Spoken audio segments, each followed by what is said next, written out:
What is up, guys? Dzeeff here, and welcome back to another episode of Weird Yu-Gi-Oh! Card Effects. I know it's been a little while, but we're back with episode 15, and in today's video, we're talking about Necro Valley, a card released back in 2003. Now, Necro Valley has had over 10 printings, which isn't that crazy for a card this old, but what makes Necro Valley so unique is that this card's effect has changed more than I think any other card in all of Yu-Gi-Oh! While many old card effects did get rewritten throughout the years, this card's effect actually fundamentally changed multiple times. So depending on when you were playing Yu-Gi-Oh! And when you played Necro Valley, this card might have done a very different thing than it does right now. In today's video, I'm going to show many different versions of Necro Valley, starting with the original going through modern day Yu-Gi-Oh! And I'm going to cover the major highlights and how this card's effect changed. Keep in mind here that it was pretty difficult trying to find the exact rulings on every version of Necro Valley, so if I'm wrong about anything, I will put a pinned comment on this video if anything needs to be updated, but I'm pretty sure I've got most of the rulings down here. It's just that this card is pretty complicated because it's had so many different erratas. At the very beginning, we had Necro Valley from Pharaonic Guardian. This is the original text on the card. This is back when it was a magic card as well, so this is really old school stuff. Necro Valley used to say, as long as this card remains face up on the field, all effects of magic, trap, and or effect monster cards that involve graveyards are negated, and neither player can remove cards in the graveyards from play. The next sentence has a pretty weird grammatical error, but it says, in addition, increase the attack and defense of all monsters that includes gravekeepers in their card name by 500 points. It should say include, which I know doesn't really matter, but it was kind of weird to read it out loud. Anyway, this original Necro Valley might not look that confusing, but the word involve is pretty ambiguous. If I took this card's effect at face value, I would probably assume that if a card's effect mentioned the graveyard at all, it would be negated, but that's not really the case. Even this original version of Necro Valley didn't negate cards like Sangan or Witch of the Black Forest, and I would argue that having an effect that triggers when it goes to the graveyard does involve the graveyard in some way, so this effect was pretty confusing for a lot of players, and there had to be some rulings posted online about what it can and cannot negate. This was fixed for the most part in the next printing, and I do apologize for this next printing's scan because it is pretty hard to read, but let's take a look at what it does. In Dark Revelation Volume 1, we have this version of Necro Valley that is new and improved, and it's a lot easier to understand. This version is a field spell card. We are at that point in Yu-Gi-Oh's history where we no longer have magic cards, and it says, as long as this card remains on the field, negate the effects of spell, trap, and monster cards that affect a card or cards in the graveyard, and neither player can remove cards in the graveyards from play.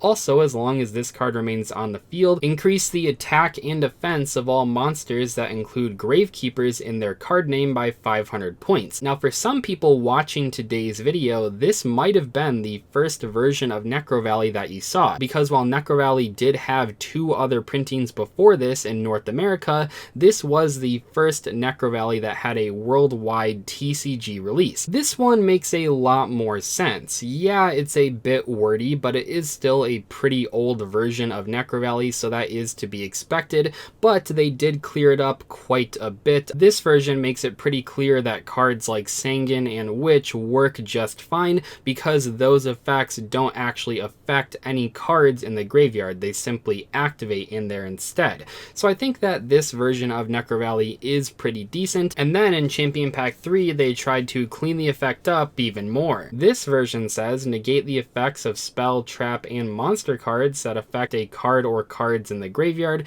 Neither player can remove from play cards in the graveyard. All Gravekeeper's monsters gain 500 attack and defense. That is the least amount of words we have seen on Necro Valley so far, and I think it's pretty understandable for the average player. I like this version a lot.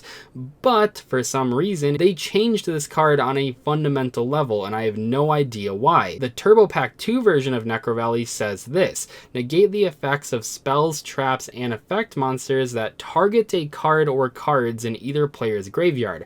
Cards in either player's graveyard cannot be removed from play. All Gravekeeper monsters gain 500 attack and defense. Now, maybe for some of the older school players, you might not understand why this change is so relevant, but there are a ton of cards in Yu-Gi-Oh! That affect cards in the graveyard without targeting them. So with this new version of Necro Valley, a whole bunch of cards that used to not work now do work when Necro Valley is on the board. But then on the very next printing of Necro Valley, which was in Structure Deck Merrick, they changed its effect once again, and this was actually a new version that we had never seen before. This version of Necro Valley said, all Gravekeeper's monsters gain 500 attack and defense. Cards in either player's graveyard cannot be removed from play. Cards in either player's graveyard cannot be affected by card effects except for their own effects. That was a huge change once again. Obviously, we got rid of the targeting thing. That made no sense at all, but now if you have a card that would affect itself in the graveyard,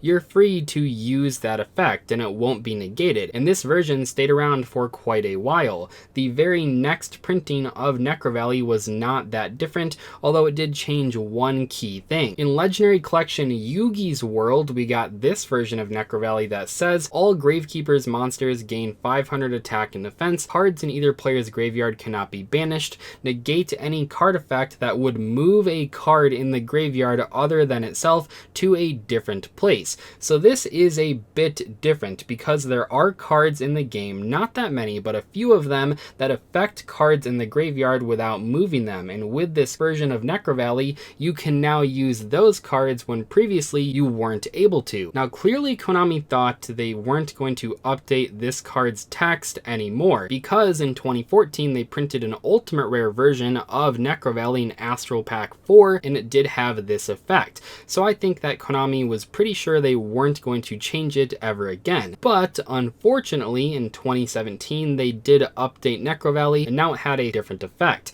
Necro Valley in 2017 said, all Gravekeeper's monsters gain 500 attack and defense. Cards in the graveyard cannot be banished. Negate any card effect that would move a card in the graveyard to a different place. Negate any card effect that changes types or attributes in the graveyard. So obviously now they added that line about changing types and attributes in the graveyard. We did get the Element Saber archetype in 2018, and this card was released in 2017, so they might have been thinking about those cards when they printed this new variant. But that was not the only change. The other big change is that you're no longer allowed to use card effects that move themselves out of the graveyard. Prior to this printing, you were allowed to use cards like Machina Fortress and Grapha, the Dark World card, with Necro Valley on the board, but once this new version was printed, you were no longer allowed to do that. And that was a pretty big change. People had in the past used Necro Valley in decks with Machina Fortress. That was a pretty popular side deck option for many years. This is the current version of Necro Valley, and it did affect a number of card effects like Machina Fortress. I don't know how likely it is that Necro Valley will receive another text change in the future. It seems like this current version makes the most sense. It does affect the most amount of cards, but who knows? Maybe in 3 years Konami will want to revert it back to the older effect where you could use cards like Machina Fortress and Grapha, but we really don't know. Anyway, that is all for today's video. I hope you guys enjoyed it. If this type of content is interesting to you, make sure to check out the Weird Yu-Gi-Oh! Card Effect playlist. Like I said, this was episode 15, so we have a bunch of other episodes to check out as well, just in case you guys missed those in the past. But I'll see you later. Thanks so much for watching. Goodbye.